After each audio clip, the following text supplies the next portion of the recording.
guys, Kiko here for another Q&A. I'm here inside the tour bus, as you can see, right?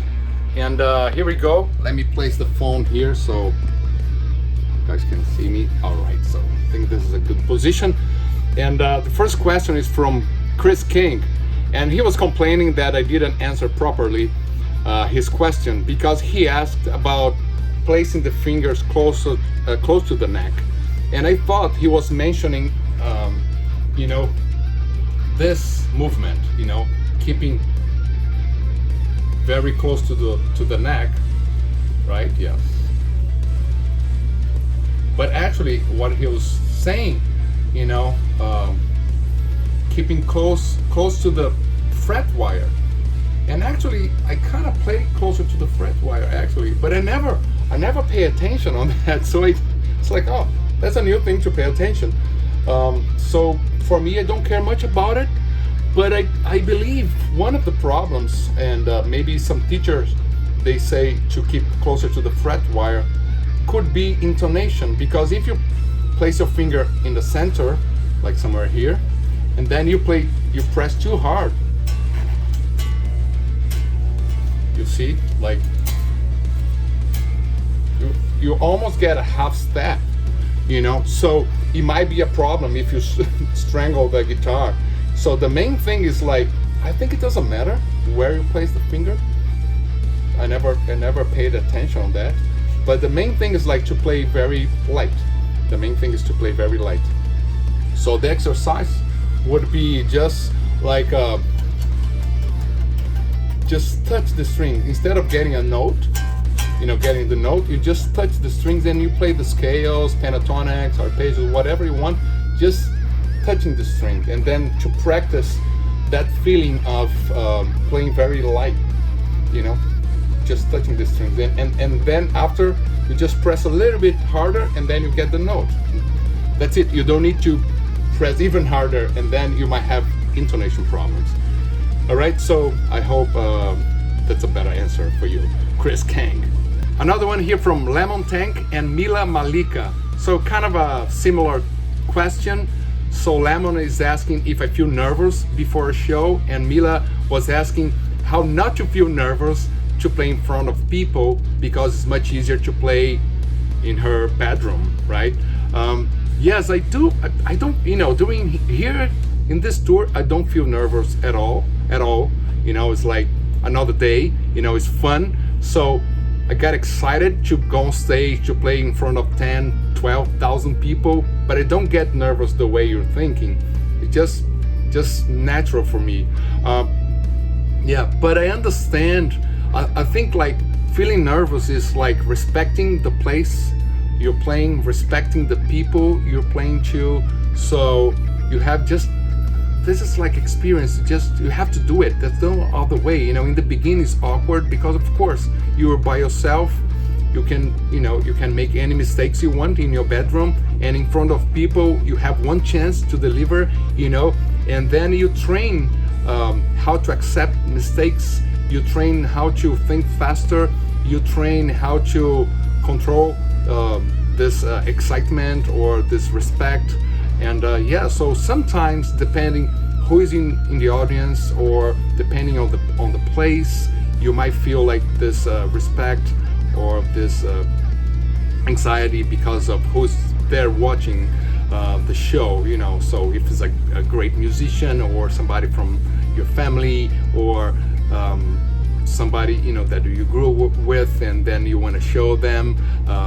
So it's more about the respect to few people in the audience than actually playing for 10,000 people. I think it's much difficult. It's much worse to play in front of 10 people than to play to 10,000 people. Believe it or not, yes. No, people will never believe that, but yes, it is much easier to play for 10,000 people because you don't see face. You just see a lot of people, and then it's just different.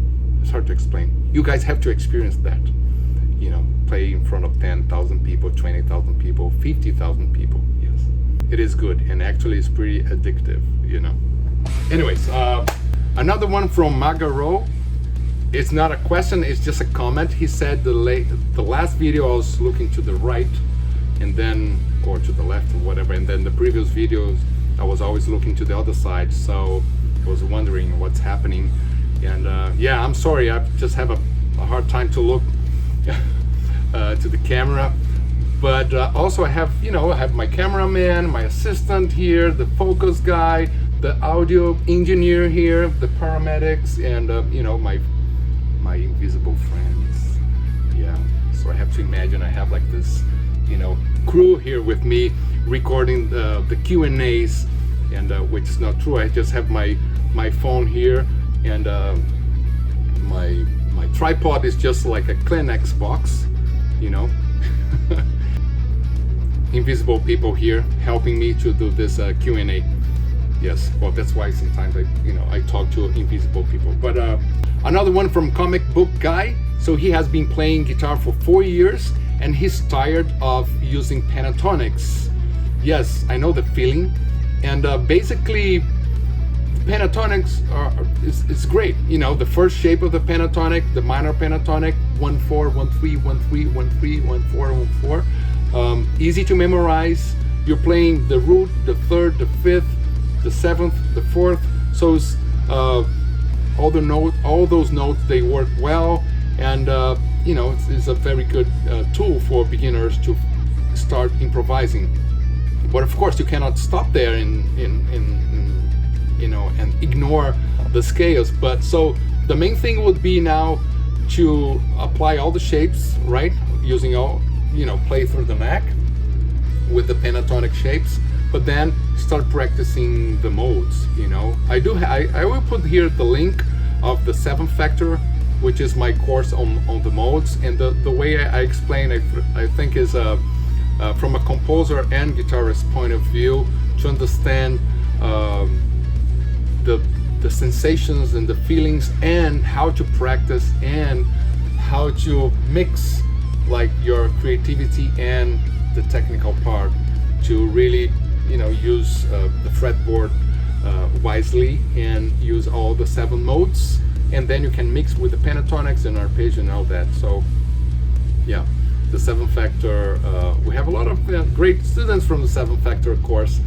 But yeah, man, the next step is learning the scales, the modes, and understanding the feelings and the moods every scale gives you, and then you start understanding and taking control of music. Cool. Another one from Bestialce 2007. Guys, your names, they're so difficult. So he's asking me if I feel restricted playing with Megadeth, because on my solo albums and Angra you could find much more elements, you know, musical elements. And yes, in a way that's true, because Megadeth is very specific, you know, kind of uses the same scales, the same modes kind of all the time. And Angra, in my solo albums, there were much more experimental stuff, you know. We're experimenting different things, you know, and adding musical elements, different musical elements. Yes, that's true. But there's a thing too, when you're restricted into something, it's harder to create.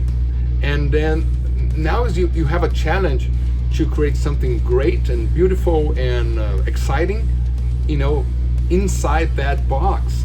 And this is pretty challenging as well. So you have to think like, oh, this is even more difficult to compose and to write a song or a solo inside that box than, okay, I can do anything. I can change the tempo, I can transpose, I can change the mode, you know. So there's excitement on experimenting stuff or being restricted. So now, to answer other questions, I will try to find the guys from the crew to help me. Maybe here?